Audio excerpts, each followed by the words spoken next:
আসসালামু আলাইকুম। প্রিয় হিন্দু ভাইদের উদ্দেশ্যে আজকের এই কথাগুলো থাকবে। দয়া করে যদি আপনাদের সৎ সাহস থাকে, অন্ততপক্ষে বিবেক দিয়ে হলেও এই ভিডিওটা আপনারা অবশ্যই দেখবেন এবং এই ভিডিওতে যে প্রশ্নগুলো আপনাদেরকে করবো এগুলো অবশ্যই উত্তর দিয়ে যাবেন। আপনারা হয়তোবা জানেন, অযোধ্যা মামলায় বাবরি মসজিদ তথা অযোধ্যা মামলায় যে মুসলমান পক্ষের উকিল ছিল একজন হিন্দু, কিন্তু বিস্ময়কর তার কিছু তার যুক্তি ছিল যে যেই যুক্তিগুলোর উত্তর এখনো পর্যন্ত কেউ খণ্ডাতে পারেনি, কোনো হিন্দুও পারেনি। ডক্টর রাজীব ধবন একজন হিন্দু উকিল, কিন্তু ধর্মনিরপেক্ষ মানবতাবাদের মানুষ ছিলেন তিনি। বাবরি মসজিদ ও তার রাম মন্দির যে মামলায় উনি রামকে বিপদে ফেলে দিয়েছিলেন, যে বিপদ এখন পর্যন্ত কেউ কাটিয়ে উঠতে পারেনি, কোনো হিন্দু এখন পর্যন্ত এই প্রশ্নের উত্তর দিতে পারেনি। অযোধ্যা মামলার শুনানির সময় কিছু প্রশ্ন করা হয়েছিল, যার জবাব সরকারি উকিলের কাছে ছিল না। কিছু প্রশ্ন ছিল ঠিক এই রকম, আমি সেগুলো এখন উল্লেখ করব। এক নম্বর ছিল, একই সময়ে দুই রকমের মানুষ কি করে হতে পারে? এক পুচ্ছধারী আর এক লেজবিহীন। দু ধরনের মানুষের মানুষের ভাষায় কথা বলে, দুইজনেরই পিতা রাজা, এটা কি করে সম্ভব? এটা এক নম্বর প্রশ্ন ছিল। দুই নম্বর ছিল, ব্যাংক থেকে মন্দদরি কি করে হয়ে যায়, কি করে জন্ম হতে পারে? তিন নম্বর প্রশ্ন ছিল, ল্যাংটের দাগ ছাড়াতে কি করে অঙ্গদের জন্ম হতে পারে? মানে ল্যাঙ্গট যেটাকে বলে আন্ডারওয়্যার, এইটার কথা বলা হয়েছে। একটা পাখি কি করে মানুষের মতো কাজ করতে পারে, যেমন গিধরাজ, জটায়ু, গরুর, কিভাবে পারে? আপনার উত্তর দিয়ে যাবেন। চার নাম্বার, কোন মানুষের 10টা মাথা হতেই পারে না।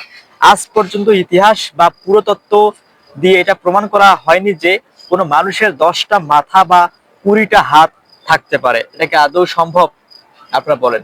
পাঁচ নাম্বার যে প্রশ্নটা ছিল, যে লঙ্কার কথা আপনারা বলেছেন তার নাম ইংরেজি 1972 সালে লঙ্কা হয়েছে, তার আগে ছিল সিলন, আবার সিলনের আগে ছিল সিংহল, ইত্যাদি নাম ছিল। তো আসল লঙ্কা আসলে কোথায় ছিল? এটার প্রশ্ন উত্তর আপনারা দিয়ে যাবেন। ছয় নম্বর ছিল, একটা কলসি থেকে একটা মেয়ের জন্ম কি করে হতে পারে? এক মাসের মধ্যে মকরধ্বজের কি করে জন্ম হতে পারে?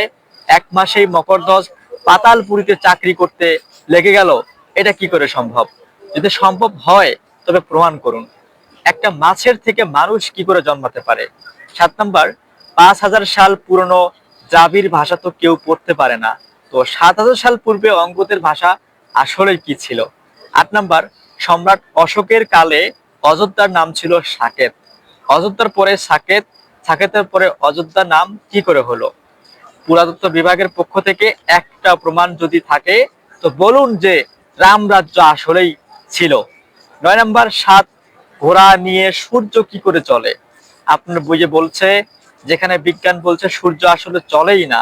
রামের রাজ্যাভিষেক যখন হচ্ছিল, সূর্য 1 মাসের জন্য থেমে গিয়েছিল। আপনাদের বইয়ে লেখা আছে সূর্য যখন চলেই না, যদি সূর্য চলেই থাকে তো প্রমাণ করে দেখান। 10 নম্বর বলা আছে, সূর্যকে হনুমান খেতে গেল, বগল দাবা করলো, তো হনুমানের স্পিড, গতি আর সাইজ আসলে কত বড় ছিল যে হনুমান সূর্যের আগুনে পুড়ে যেতে পারে না, সে লেজের আগুনে কি করে পুড়ে যায়? আপনারা চিন্তা করে দেখেন। 11 নম্বর প্রশ্নটা ছিল, বাল্মীকি রামায়ণ বলছে যে চৈত্র অমাবস্যায় রাবণ বধ হয়েছিল, আবার তুলসীদাসী রামায়ণে লেখা দশেরার দিন রাবণ বধ হয়, আসলে কোনটা সত্য ছিল? 12 নম্বর বলা আছে, 4000 বছর হলো সোনা আবিষ্কার হয়েছে, তো 7000 বছর আগে সোনার লঙ্কা কোথায় থেকে এলো? সোনার গলনাঙ্ক হলো 3000 ডিগ্রি সেন্টিগ্রেডের যে একটু বেশি। তাহলে বলুন, লেজের আগুন এত বেড়ে গেল আসলে কি করে? সোনার মহল ছিল না সোনার লঙ্কা ছিল? এটার প্রশ্ন উত্তরটা দিয়ে যাবেন।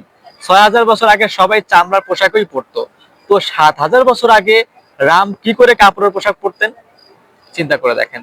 13 নম্বর, ব্রহ্মার মুখ থেকে যখন ব্রাহ্মণ জন্ম নিল, তো শুধু ভারতেই কেন জন্ম নিল? ব্রহ্ম যখন ব্রহ্মাণ্ড বানিয়েছেন তখন চীন, আমেরিকা, ব্রিটেন, থাইল্যান্ড, দক্ষিণ কোরিয়া ইত্যাদি ইত্যাদি দুনিয়ার বাকি দেশগুলোতে কে মানে ব্রাহ্মণ জন্মায়নি কেন বা জন্মায় না এখন পর্যন্ত? তাহলে আজও কি ব্রাহ্মণ মুখ থেকে জন্মায় নাকি জননাঙ্গ থেকে জন্মায়? এটার প্রশ্নের উত্তর দিয়ে যাবেন। 14 নম্বরে ছিল, ওটা কি ধরনের সফটওয়্যার ছিল যা দিয়ে জানা যায় যে সীতা লক্ষণ রেখা পার করলে কিছুই হবে না, কিন্তু রাম পার করলেই জ্বলে ওঠে? উত্তর দিতে পারবেন আপনারা?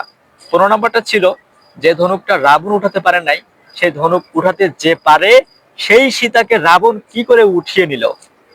এরকম অসংখ্য অসংখ্য প্রশ্নের উত্তর বিরোধী পক্ষের উকিল বা কোনো হিন্দু সমাজের পক্ষ থেকে এখন পর্যন্ত দেওয়া হয় নাই। প্রিয় দর্শক, প্রিয় হিন্দু ভাইরা, আমি আছি ইসলামের পবিত্র ভূমি মসজিদে নববীর মসজিদ প্রাঙ্গণ থেকে আব্দুল সালাম বলছি। আপনারা পারলে উত্তরটা দিয়ে যাবেন। যদি আপনাদের বিবেক বলে যে না, আসলেই এই প্রশ্নগুলো যুক্তিযুক্ত এবং এগুলো খণ্ডানো অসম্ভব, আমি বলবো অবশ্যই আপনারা আপনাদের পবিত্র যেটাকে ধর্ম বলেন ওইটাকে নিয়ে একটু ভেবে দেখা উচিত এবং আমাদের ইসলামকে নিয়েও আপনাদের ভেবে দেখা উচিত। আসসালামু আলাইকুম।